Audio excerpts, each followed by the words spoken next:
Detachment is power. To give back to you your personal sovereignty and power. It's only when we detach from our body and mind that we are in tune with the divinity in us. Once you detach yourself from the body, you can heal the body.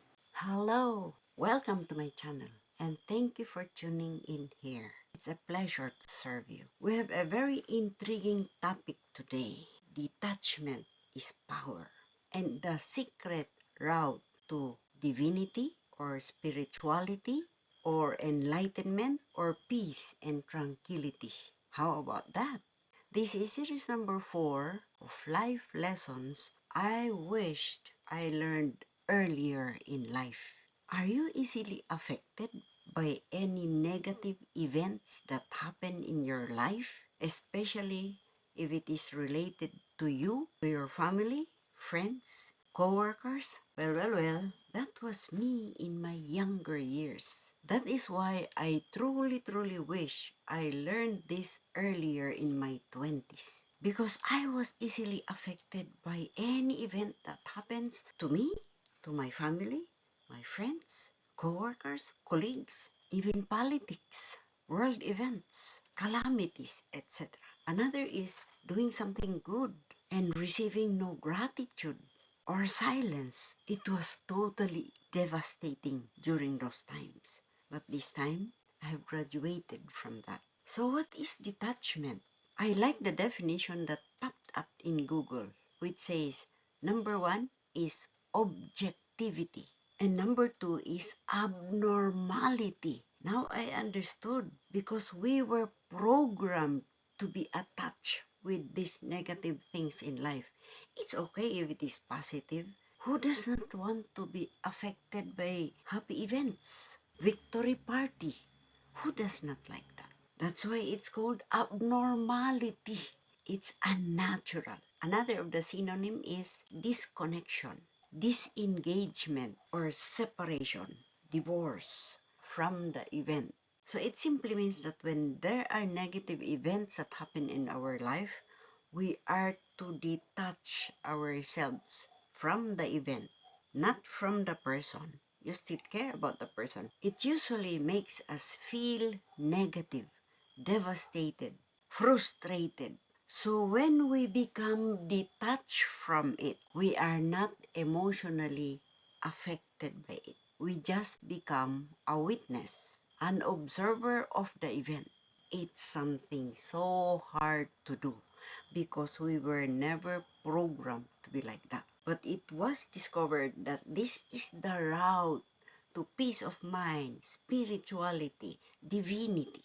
That's why I was so interested to delve into this. That's why I'm sharing this. This time, detachment has become my ticket to a life of freedom, abundance, happiness, peace, enlightenment, or spirituality, or divinity. Detachment is one of the unshakable foundations for this beautiful life. Of course, I'm still a work in progress, but this is one thing I also want to master in this lifetime. So how does it work? Let's talk about the 3 foundations that if we have this in our lives, then we have the power. We have the ticket to that beautiful life. Let's talk about how we could master detachment. Number 1, we are not our body. We are not our mind. We are infinite spiritual beings living in a finite physical body and a mind that records all what we ever heard, experienced, beliefs downloaded to us in our lifetime. That becomes the basis for our decisions in life, for our actions in life. So we are living a programmed life. This is very hard to change because these are programs embedded in the mind. That is why it's so hard to detach. But once you understand that we are not our body, we are not our mind, therefore we are not our current state, we are not our culture, We are not our position, whatever position you have in life. We are not our possession. We are going to leave them behind anyway. We don't have a future yet. We are not even sure if we are alive tomorrow. So who are we? We are infinite spirit before the body, before the mind. That's what we truly are. Now, if you believe that, then detachment becomes easy. Our true self is the infinite spirit in us, which is perfect and flawless. That is the one that is made in the image and likeness of God. It is the true self. The scriptures call it the inner man, the higher self, which we will soon leave behind anyway. Detachment from the body and the mind is the only way to access the divinity in us, the true self that is living in us. Some call it the infinite wisdom, the unconditional love is that which is inside us. How can we access that? Knowing this, all fear, doubt, stress leaves the body and mind. Detachment from the body and the mind is a very good key to heal the body. You know what? I learned all this, especially when I attended that energy healing summit. Once you detach yourself from the body, you can heal the body because we are all energy. You fix the source, fix the energy, you fix the body. It's not the other way around. Detachment is also about caring how other people feel about themselves and allowing them to learn from their mistakes. The mistakes will be the one to teach them. Detachment is tough love, but it must be done if you really want to help that person. Instead of giving fish to that person, teach them how to fish. It really does take a deep understanding of detachment to practice the skill. Number two, when we access our divine nature, we become one with infinite love, infinite wisdom, infinite power, and we become co-creators with what we truly desire in life. So how are we going to access this divinity in us? It's only through silence, stillness, meditation. And when you do that, it annihilates, it diminishes the idea that we are only human. There's a song, I'm only human. Humanity is the masterpiece of God's creation. We can do the impossible as long as we access our divinity. It's only when we detach from our body and mind that we are in tune with the divinity, with the Spirit of God in us. So-called the 2.0 version of us, the inner man. I tell you, it's not easy. It's actually so hard because we are not used to it. That's why one of the definition of detachment is abnormality. Watch my video on the power of silence and you will understand why the monks, spiritual teachers, could stay in silence for so long, even 40 days and 40 nights. Some even can go beyond that just by being silent. And yet, it's so unnatural. 5-minute silence, it's so abnormal. It's not an easy task. It takes guts, discipline, persistence to be in silence, to be in stillness, to meditate in order to get the benefits of detachment. If you haven't started your own meditation, search for the true you, the true self.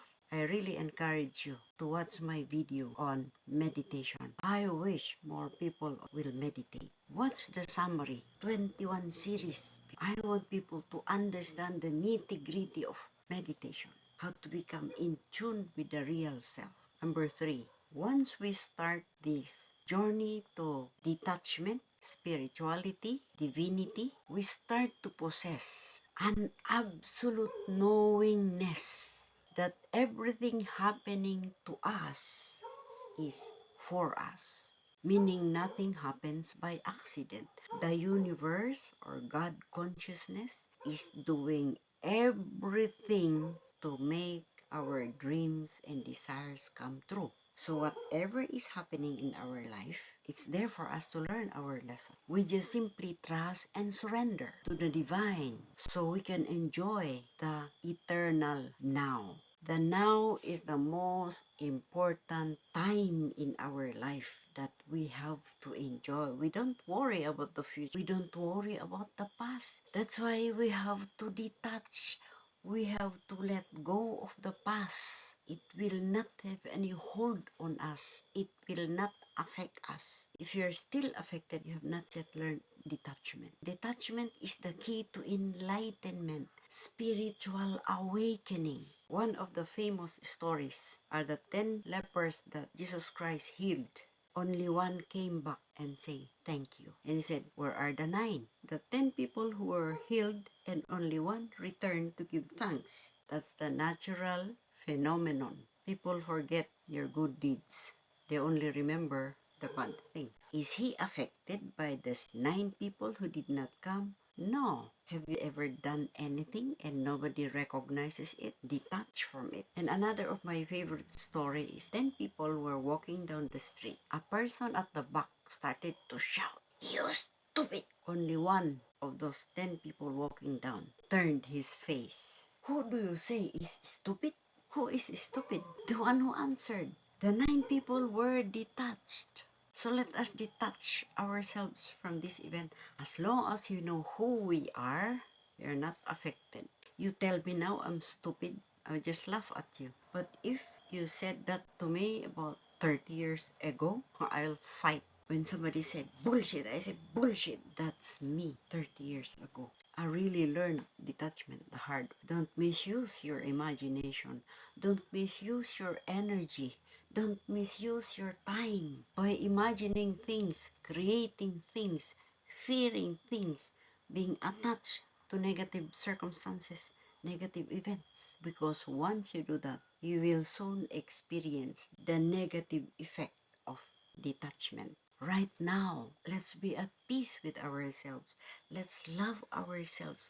Let's care for ourselves because that is the only way where we could care for others. Let's count our blessings. Pause. Smell the roses because we never know if we are here tomorrow. If you are with friends, go full out with those friends. You never know if it will happen again. Start practicing detachment and enjoy the rest of our vacation on earth. We are just on vacation. I just am sharing what I am experiencing. So you too can live a life of comfort. You get peace, tranquility, happiness, joy in our remaining days on planet Earth. It doesn't matter what status you have in life. So thank you for watching to the end. If there's anything that you learned in this video, please comment below and be also a blessing to others. I also wish you could share this to others who need to hear it. The 3 foundations that we talked about, I wish more people will internalize them. And I highly appreciate your generosity and kindness. If you would please click the like button below and subscribe to my channel for more videos to enhance the body, the mind, and spirit confidence for all viewers. Thank you so much. See you there.